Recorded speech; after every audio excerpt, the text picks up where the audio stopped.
Science, life style اور ماحولیات سے متعلق موضوعات پر مشتمل میگزین سوال میں خوش آمدید۔ ڈی ڈبلیو کے بون اسٹوڈیوز سے میں ہوں عرفان آفتاب۔ زندہ قومیں اپنے ثقافتی ورثے پر فخر کرتی ہیں، لیکن اگر موسمیاتی تبدیلیوں کے باعث ان تاریخی عمارات اور ثقافتی ورثے کو نقصان پہنچنا شروع ہو جائے تو اسے کیسے بچایا جا سکتا ہے؟ اس بارے میں ایک رپورٹ شامل ہے آج کے شو میں۔ اس کے علاوہ سوال میں ہے آج networking cardiac diagnostic program جو امراض قلب کے علاج میں مددگار ثابت ہو سکتا ہے۔ ہر وقت اسمارٹ فون استعمال کرنے کی عادت سے کیسے چھٹکارا پایا جا سکتا ہے، اور دکھائیں گے آپ کو کہ اپنی چھٹیوں کی تصاویر انسٹاگرام پر دکھا کر پیسے کیسے کمائے جا سکتے ہیں۔ سربیا کی ایک ریسرچ ٹیم نے ایسے مواد تیار کیے ہیں جو تاریخی عمارات کی بیرونی سطح کو خراب ہونے سے بچاتے ہیں۔ یہ حفاظتی کمپاؤنڈز شفاف بھی ہیں اور غیر نقصان دہ بھی۔ بہت جلد حفاظتی کمپاؤنڈز تاریخی عمارات کو محفوظ رکھنے کے لیے دستیاب ہوں گے۔ آئیے دیکھتے ہیں سوال کی پہلی رپورٹ۔ سربیا کے ایک کونے میں 14ویں صدی کا ایک قلعہ پایا جاتا ہے۔ اسے 300 برس قبل تباہ کر دیا گیا تھا اور اب یہ قومی ثقافتی ورثہ ہے۔ اس کی بحالی کے لیے بڑے پیمانے پر ہونے والی کوششوں کے باوجود یہ ابھی تک حملے کے خطرے کی زد میں ہے۔ ہم اسے مستحکم کرنے کی بھرپور کوشش کر رہے ہیں، مگر اس کا ڈھانچہ بہت ہی نازک ہے۔ دیواروں میں مٹی کی بنی اینٹیں بری طرح ٹوٹ پھوٹ کا شکار ہیں۔ بعض جگہ پر تو دیواروں کے نیچے بنیاد تک غائب ہو چکی ہے۔ لیکن اب یورپی محققین، ماہرین آثار قدیمہ اور ماہرین بحالی تعمیرات کے ساتھ مل کر اس کا حل تلاش کرنے میں مصروف ہیں۔ وہ یہ دیکھنے کی کوشش میں مصروف ہیں کہ ان دیواروں کے اندر اور نیچے کیا موجود ہے، اور اس ریسرچ کے دوران وہ ایک اختراعی مواد تیار کرنے میں کامیاب ہو گئے ہیں۔ اس طرح پرانی اینٹوں پر ایک نئی حفاظتی تہ چڑھائی جا سکتی ہے۔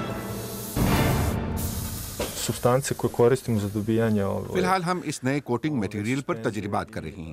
یہ مکمل طور پر قدرتی اجزاء سے تیار کیا گیا ہے اور اس میں کوئی زہریلے مادے نہیں۔ آپ چاہیں تو اسے پی بھی سکتے ہیں۔ اس تحقیق کا مقصد ایسی ماحول دوست مصنوعات کی تیاری ہے جو تاریخی اہمیت کی حامل عمارات کو زنگ، پانی، کیمیائی اجزاء اور دیگر موسمیاتی تبدیلیوں کے باعث پہنچنے والے نقصانات سے بچا سکیں۔ ہم نے 2 اختراعی مٹیریل تیار کیے ہیں، پہلا اس کی توڑ پھوڑ کو درست کرنے والا اور دوسرا اس کو محفوظ کرنے والا۔ یہ دونوں ماحول دوست ہیں اور ان کی وہی خصوصیات ہیں جو ان دیواروں میں استعمال ہونے والی اینٹوں، گارے اور کنکریٹ کی ہوتی ہیں۔ اس تحقیق کے دوران سائنسدانوں کو تفصیل سے معلوم ہو گیا کہ قرون وسطیٰ میں اینٹیں اور گارا وغیرہ کیسے تیار کیے جاتے تھے۔ پھر انہوں نے لیبارٹری میں وہی مٹی اور دیگر خام مواد کو لے کر وہی پرانے طریقے سے چیزیں تیار کی جو تقریباً کامل نقش ثانی ہی تھیں۔ ایک بار ان کی تیاری کے بعد ہم ان پر مصنوعی طریقوں سے موسم کے اثرات دیکھتے ہیں، یعنی ہم انہیں نمکیات اور بار بار جمع دینے والے حالات سے گزارتے ہیں۔ ہم ان پر سلفر ڈائی آکسائڈ اور کاربن ڈائی آکسائڈ کے اثرات بھی دیکھتے ہیں اور انتہائی چھوٹے حیاتیاتی عوامل کا بھی۔ اس کے بعد لیبارٹری میں تیار کردہ ان محفوظ بنانے والے اور مرمت کے لیے استعمال ہونے والے مٹیریل کو اصل جیسی بنائی گئی اینٹوں پر اسپرے کیا گیا۔ اس سے حاصل ہونے والے نتائج کا بہت باریکی سے تجزیہ کیا گیا۔ اس مواد میں محفوظ بنانے کی خصوصیات موجود ہیں۔ یہ خود کو اپنے آپ ہی صاف کرنے کی صلاحیت رکھتا ہے اور اینٹی مائکروبائل خصوصیات کا حامل ہے۔ یہ ایسے نامیاتی اجزاء کو بھی تباہ کر دیتے ہیں جو اینٹوں کی سطح کو خراب کر سکتے ہیں، اور یہ شفاف ہے، یعنی یہ اس عمارت کے جمالیاتی حسن اور اس کی اصلی رنگ و شکل کو تبدیل نہیں کرتا جسے آپ محفوظ کرنا چاہتے ہیں۔ یہ فیکٹری جو تعمیراتی مسالہ اور پلاسٹر جیسے تعمیرات میں استعمال ہونے والے مواد تیار کرتی ہے، اس تحقیق میں شریک ہے۔ اس میں ایک پائلٹ پروڈکشن سائٹ قائم کی گئی ہے جہاں نئے مواد کو جانچا جا رہا ہے، اور یہ سب کرنے کا ایک مقصد بھی ہے۔ یہ بہت ہی اختراعی پروڈکٹ ہے جو مارکیٹ میں ہماری پوزیشن کو بہتر بنا سکتی ہے۔ یہ سادہ میٹیریل سے بنائی گئی ہے اور اسے تیار کرنا بھی بہت ہی آسان ہے۔ اگر تحقیق میں یہ مؤثر ثابت ہوتی ہے تو میں یہ کہہ سکتا ہوں کہ یہ پروڈکٹ آئندہ 3 برس تک فروخت کے لیے تیار ہوگی۔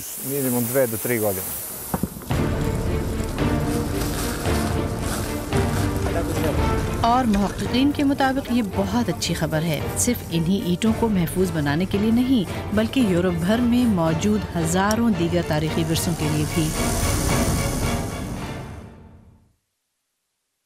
امراض قلب کے ساتھ پیدا ہونے والے بچوں کو مختلف طبی مراکز میں مختلف اقسام کے تجربات کا سامنا کرنا پڑتا ہے، تاہم اب ایک نیا ڈیٹا بیس نیٹ ورک یورپی اور امریکی ہسپتالوں کو ان ننھے مریضوں کی سیمولیشن اور ممکنہ دیکھ بھال فراہم کرنے میں مدد دے گا۔ آئیے دیکھتے ہیں سوال کی اگلی رپورٹ میں۔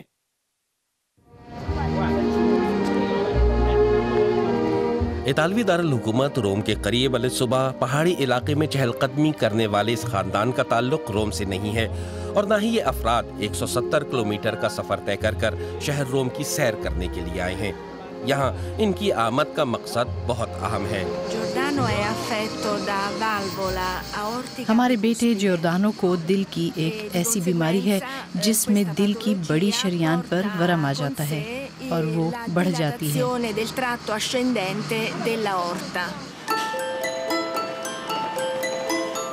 ہر 3 سے 6 ماہ کے دوران جوردانو کا انتہائی پیچیدہ طبی معائنہ ہوتا ہے جس میں دل کا MRI بھی شامل ہے۔ ڈاکٹرز مستقل نگرانی کر رہے ہیں تاکہ انہیں بروقت علم ہو جائے کہ کب دل کے آپریشن کی ضرورت پڑے گی۔ ہسپتال میں آلات اور ٹیکنالوجی کی مدد سے آپریشن تو ہوگا، تاہم یہ عمل آسان نہیں۔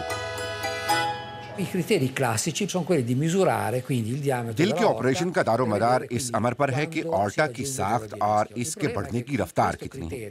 اس طرح اگر مریض خطرے میں ہو تو ہمیں علم ہو جاتا ہے۔ ہم جانتے ہیں کہ 20 سے 30% مریض آپریشن کے فیصلے سے قبل ہی سنگین طبی مسائل کا شکار ہو چکی ہوتی ہیں۔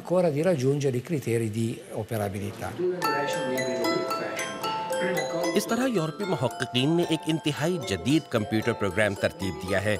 اس سلسلے میں مریضوں کے پہلے سے موجود اعداد و شمار کی مدد لی گئی ہے۔ اس طرح پتہ چلا ہے کہ کچھ خاص بیماریاں اورٹا کی ساخت پر اثر انداز ہوتی ہیں۔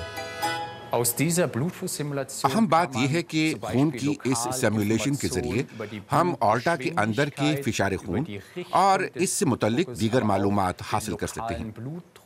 خون کا بہاؤ کس جانب ہے اور وہ کس تیزی سے بہہ رہا ہے۔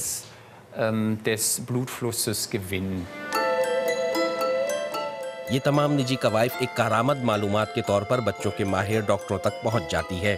اس طرح جوردانو اور دیگر ہزاروں کم عمروں کی بہتر طریقے سے مدد ہو سکتی ہے۔ اگر اس کا موازنہ ایک ایسے صحت مند مریض سے کیا جائے جس کے اورٹا کے کسی بھی حصے پر کوئی بھی دباؤ نہیں، تو یہاں پر 2 حصے خطرے میں دکھائی دے رہے ہیں۔ یہ بہاؤ کی وجہ سے سرخ ہیں۔ پہلے خون نے اورٹا کے بیرونی حصے کو متاثر کیا، جس کے بعد وہ دوسرے حصے کی جانب بڑھا۔ یہ پلیٹ فارم تکمیل پا چکا ہے اور اسے ایک ڈیجیٹل ڈیٹا بیس گرڈ کے ذریعے یورپ اور امریکہ کے ہسپتالوں سے منسلک کر دیا گیا ہے۔ اس طرح دونوں بر اعظموں میں بچوں کے امراض قلب کے ماہرین پیچیدہ مسائل سے دوچار امراضیات سے متعلق معلومات تیز تر اور مؤثر طریقے سے حاصل کر سکیں گے۔ اس بین البراعظمی معلوماتی نظام سے پہلے ہی یورپی اور امریکی ڈاکٹروں کی ٹیمیں نئے سیمولیشنز ماڈلز تیار کر چکی ہیں۔ انہوں نے یہ نظام مہنگے کمپیوٹر آلات کی مدد سے تیار کیا ہے۔ محققین اب اسی طرح کے نظام کو یورپ بھر میں بچوں سے متعلق دیگر امراض کے علاج کے لیے آزما رہے ہیں، جس میں گٹھیا، اعصابی امراض، پٹھوں کی بیماریوں اور بچوں میں موٹاپے جیسے مسائل شامل ہیں۔ اب لیتے ہیں ایک بریک، جس کے بعد دکھائیں گے آپ کو مسلسل اسمارٹ فون استعمال کرنے کی عادت سے کیسے چھٹکارا پایا جا سکتا ہے۔ ہمارے ساتھ رہیے گا۔ فیس بک اور ٹویٹر، موضوعات جو زیر بحث ہیں، معلومات جو لوگوں کو جوڑتی ہیں۔ آپ کی رائے DW فیس بک اور ٹویٹر پر۔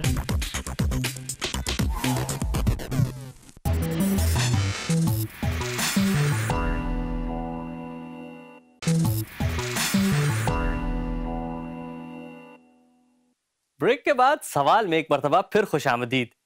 ہر وقت ہاتھ میں موبائل فون اور سر جھکا ہوا.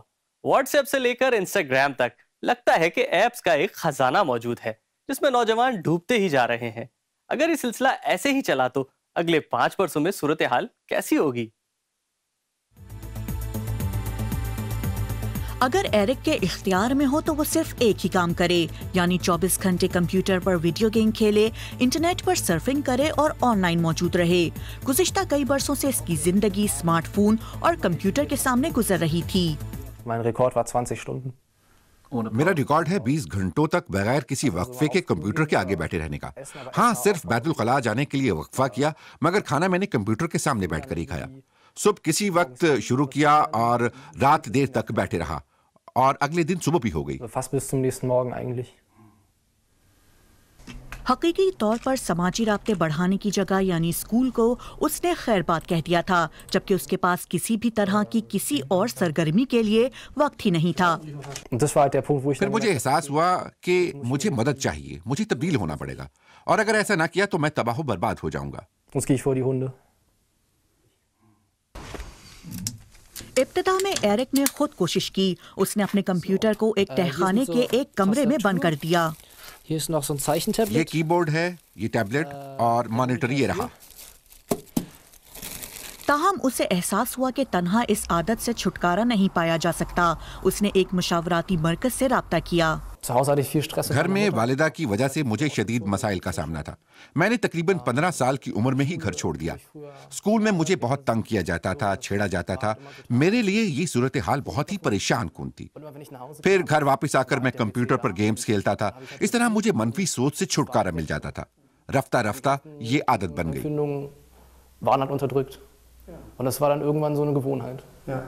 ایرک انٹرنیٹ کی اس لت سے جان چھڑانے کی خاطر ایک ہسپتال میں داخل ہوا.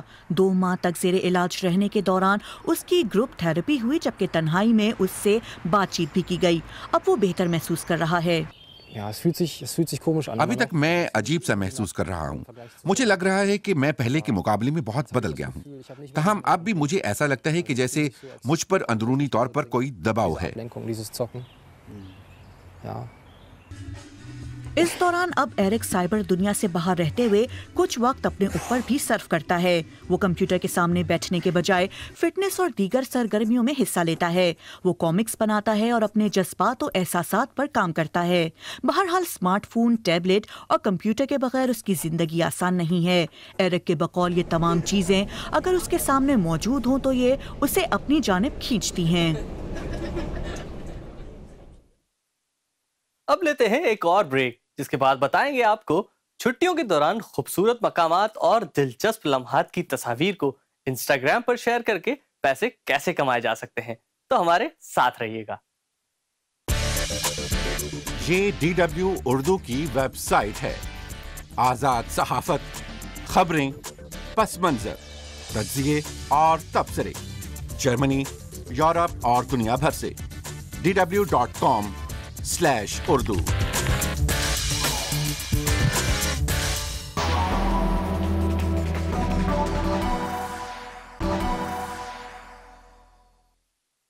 Welcome back.